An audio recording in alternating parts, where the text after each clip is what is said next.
Hello guys and welcome back to our channel. Ang aga nating nagising. Ngayon nandito tayo sa bus stop na Dera City Center Metro Station and pupunta tayo ng Dubai Mall for Lisken. So samahan nyo kami.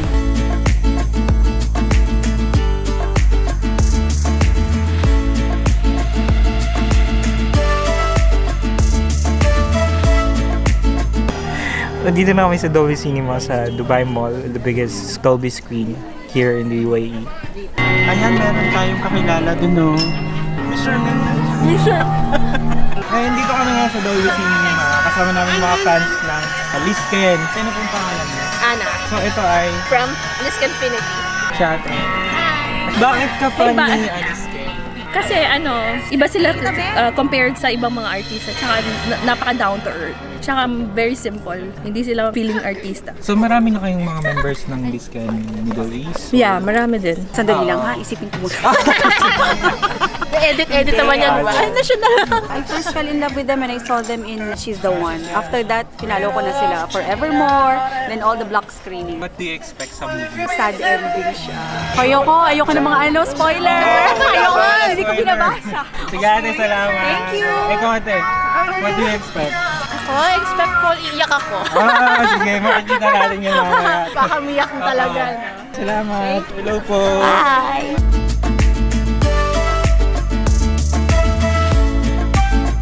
So maganda. Kasi nandun sa school niya, UP.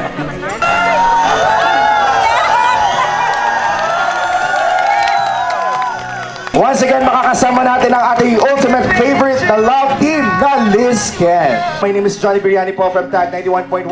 Yes, ako naman, Georgia Fritada. Sino-sino ba dito ang nanood sa inyo ng Pagani? Or ang mga past movies ng Lisken tulad ng Everyday I Love You? Halos lahat. Kung fan nga kayo ng Everyday I Love You na movie, saan sila nag-shoot? Alam nga. How about My Ex and Wives? Pa kayo sa Kapamilya, thank you. Wala nakikinig. Kapamilya, thank you. Eto na! Eto na! Ready na ba kayo? Ready na kayo? Ay, ready na. Charot lang. Malapit na silang lumabas.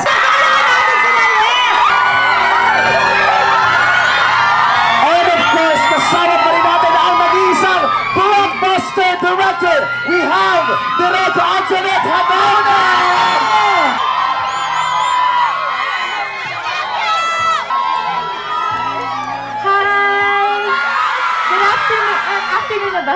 Hello everyone, good morning. Thank you so much for coming here. It's your day off, alam ko. Thank you guys so much for spending your day off with us. We love you very much. We appreciate the support. Thank you. Enrique? Hi guys! Hello! Okay lang ba kayo? Una sa lahat, maraming salamat po sa lahat ng mga kabayan natin dito. Good morning at sana po mag-enjoy kayo sa aming movie. Thank you guys!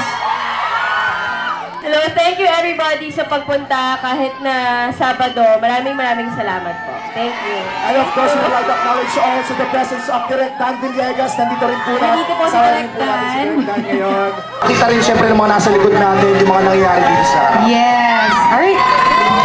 Eto na yung mechanics ng game. At meron na po tayong mga contestant dito na nakapila ngayon at ready na sila. Mas madaling maggutom o mas madalas mag-ayang kumain. Walang talakan! Ready, go!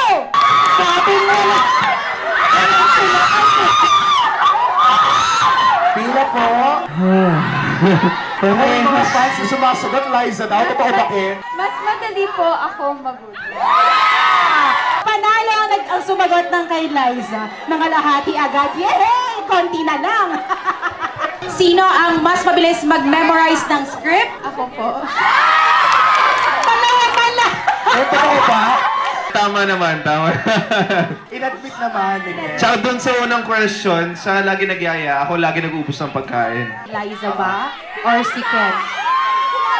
Ay, palitan daw yung tanong. Yun talaga yung tinanong ko para matapa ko ni Ken. Charot lang. Nakalandi mo talaga. Oo, para ibahin ko yung question. Eto na yung final question. Sino ang mas malambing Si Liza ba or si Ken? Ready? Go! Ayan na. Parang muna natin yung pangalan ng ating final. So, thank you very much sa'yo, ate. And congratulations sa'yo. May prize siya from TFC. Yes. We have a question from... Michelle Velasco from Iloilo City and Dubai! I've been a fan since forevermore. Nakita ko kung paano kayo nag-grow. And my question is, how would you feel dahil ngayon kayo ang may highest grossing films at kayo ang pinipredict ng lahat na nag-highest na grossing films sa Philippines. So, ano po mafe-feel nyo? I love you, Paul! I love you! Bakit ka daw umiiyak? Kasi po, hindi ko sila nakita sa Philippines, lalong-lalo na po sa Iloilo City. At nung napunta ako sa Dubai at nung nakita ko mag-premiere, naiyak po ako! Kasi nandun sila! I love you po! I love you! I love you. Sobrang happy po! Sobrang happy!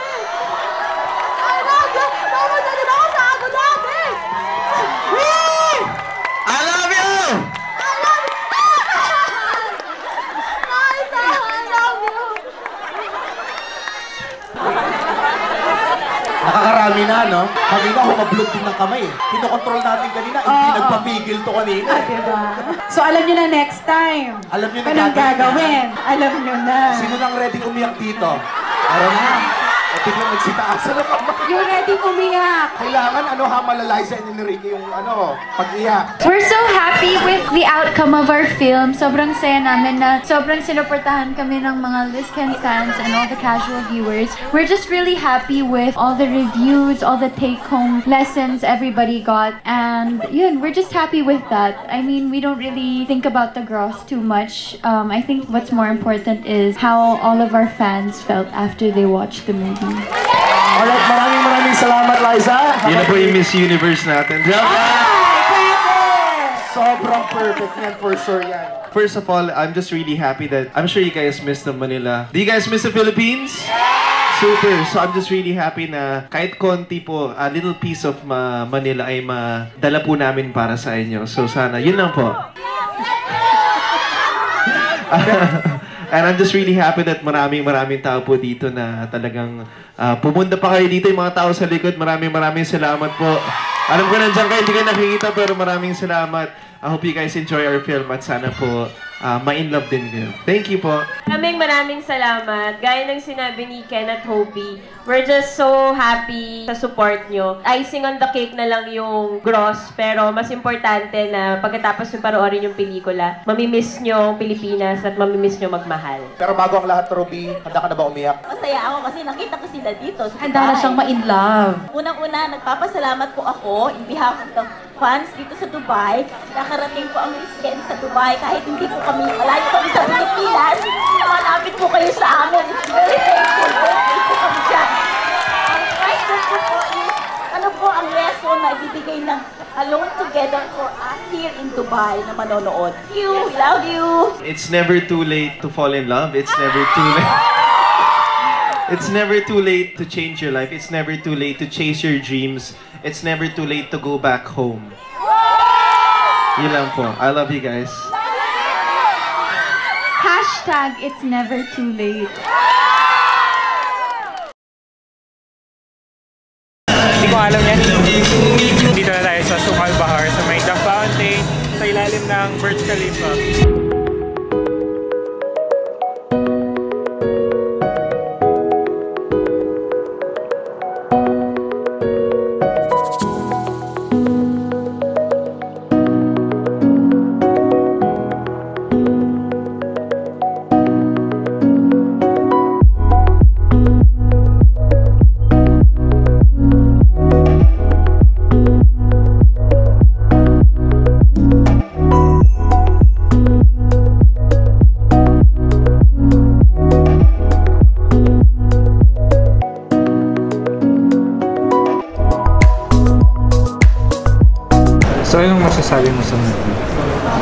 looks great. Hello guys, so dinala namin kayo ngayon dito sa Souk Al Bahar. So basically, ang oras ngayon is 3 p.m. And then, gusto namin tong spot na to kasi napaka-relaxing. Makikita mo naman may water, chuchu, and then hindi siya crowded. Actually, sobrang daming tao ngayon sa The Fountain. Nakita nyo naman. And then sa mall, sobrang daming tao. Pero dito, wala masyadong tao. So, talagang mas gusto namin yung spot kasi mas magkakaroon ka ng intimate na moments, ganyan. Pero it's been a while na din. It's been a while since napunta kami dito. Then, dito sa Starbucks, katabi niya yung si Shahan. Kumusta yung movie pinanood mo? Well, paano ba ito? Dapat ba deep review or papyaw lang? Deep or that? Deep. Hindi naman po. Teacher? English teacher? Hindi, ano masasabi mo dun sa plot ng movie? Is it... Plot, medyo may pagka, I don't know, just refreshing for me kasi ang common issue naman yung pinatalak nila. Pero what's commendable about the movie is yung Antoinette Hadaune's way of telling stories. And it so happened na sobrang relatable na yung dalawa kasi nga he's talking about art and career sa art and reaching your dreams even though 5 years ka na feel mo nag-fail ka, you still have the freedom to choose na pwede mo parang i-chase yung dreams mo. You can work it out. Yun, so ano ang masasabi mo sa movie? Maganda yung movie, so it's refreshing. Charot. Gaya-gaya. Umiyak ka ba? Oo, kasi nakarelate ako. Kanino? Sinabi mo na nga, di ba? Nakarelate ako sa ugali ni Kay Greg.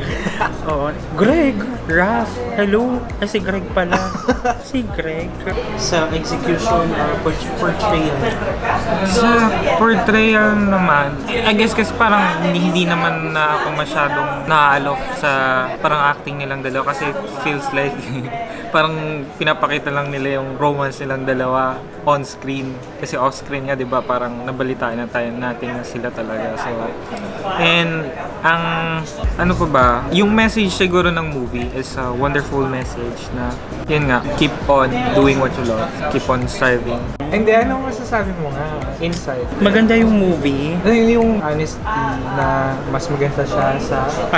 Honest review. Actually, mas maganda yung movie as compared sa ibang love or romantic na drama movie recently maybe. So deserve niya na maging talaga blockbuster, and then deserve niya na it's a commendable portrayal, and siguro yung pagdirect ni Antoinette Hadaune na niya ulit yung pangalan niya, 'di ba? Since na-redeem niya yung pangalan niya kasi after nung isang soap opera na parang di siya ganun nag-click. Prime time. Kasi ginawang prime time. So I think si Antoinette Hadaune sobrang galing niya sa gumawa ng ganong klaseng movie. Parang may pagka-indie na pang mainstream na movie. And then naiyak ako sa movie kasi siguro yun na nga rin yung parang failure sa life. Siguro may yung disposition mo sa life. But then after all, life is so short. You have to do everything para maabot mo kung ano man ang gusto mong maabot. You don't have to hesitate. How was the ending? Yun nga, para sa'yo nag-react doon sa ending. It could have been more, it could have been more realistic kung hindi talaga sila naging sila. Or I don't know kung naging sila naman talaga kasi hindi naman clear kung sila talaga nung at the end kasi wala namang cues na sila. Pero it could have been more realistic kung nag-separate ways talaga sila para literal na alone together, di ba? And yun nga, kudos to the movie na hindi siya yung typical storyline na here's a character, ito yung parang highest point nila, tapos maghihiwalay, tapos happy ending at the end. So, merong mga additions na ginawa si Antoinette Hadaune na parang ni-scramble niya yung timeline para maging mas exciting yung story. Nagustuhan ko yung movie kasi feature doon yung baybayin, yung suot ni Liza. Siguro kaming dalawa, napaka-patriotic namin sa ating culture and art. So, you may say na bakit kami nandito sa ibang bansa. Gaya nga doon sabi sa movie, nandito tayo para i-explore kung paano yung pamumuhay, i-absorb natin yung pamumuhay sa ibang bansa. Then after how many years, couple of years, babalik tayo sa Pilipinas. And then i-apply natin kung ano man ang natutunan natin to become a better citizen. I-rate mo yung movie from 1 to 10. I would say, madali kasi ako ma-please sa movie. I would say mga 8.5 out of 10. Ganyan. Kasi nga naiyak ka, di ba? Naiyak ako.